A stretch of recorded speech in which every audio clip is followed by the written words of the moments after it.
you and I.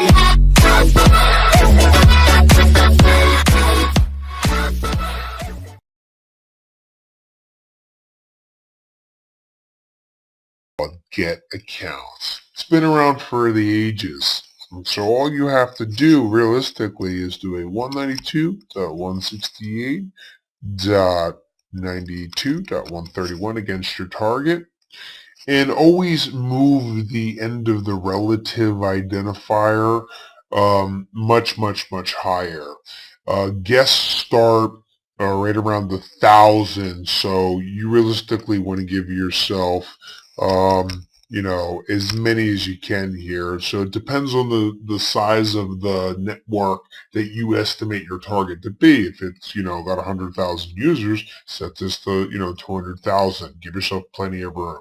So in this case, I'm just going to do 2,000 just to kind of narrow the range down a little bit, just for the specific purpose of demonstrating this. And I'm going to go ahead and say GetAcct. It pulls the domain information, the computer name, against our target. It starts at the user account.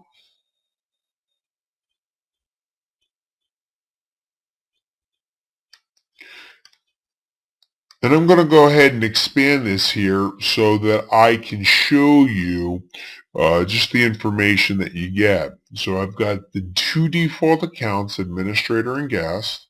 The full name of that. This is where I would look to see if they properly changed the default administrative account. And I know that 500 is always the administrative account, whatever this name is called. The user, the password, the different privileges on the system. So it's administrator versus user level privileges.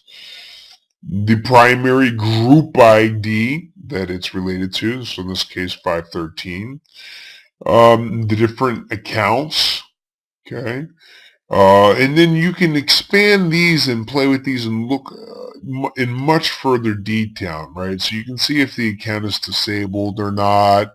You can see if the password has notes on it or not. You would see, in a real production network, you would see a little bit more beyond just the asterisk here, okay? The last logon time, and notice if you look at the bottom bar here, left to right, there's quite a bit of room, so you can really scroll to the right in this specific program. So you have the last logon times, the last log off times. If the account is expired or not, I would want to know that for brute forcing. The number of logons, the number of bad password count, the specific logon hours. So if there's password restrictions, I would just note the convention here. What the logon server is, or their home directories. This is good for network file shares and paths. So if I now just go from basic user accounts, well, where are all of the user account files stored? So if I can go to their home folders and dig through them and check the permissions or anomaly for the permissions there, well, then that's where you would get that tip from, okay? Also maximum storage units and other information. Pretty powerful tool.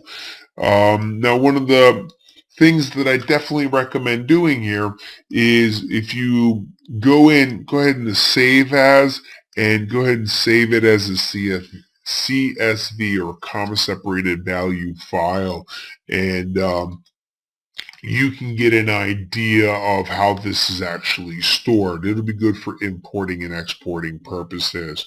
But this is just a little gem of a tool. I just wanted to share it with you. It's one of those kind of oldies but goodies, but nonetheless, hey, we're always exploring new ways, and you never know if an old tool will actually be able to dig up new stuff. All right, so my name is Leo Dreger, and thank you for watching. Don't forget to check us out on Facebook, LinkedIn, YouTube, and Twitter.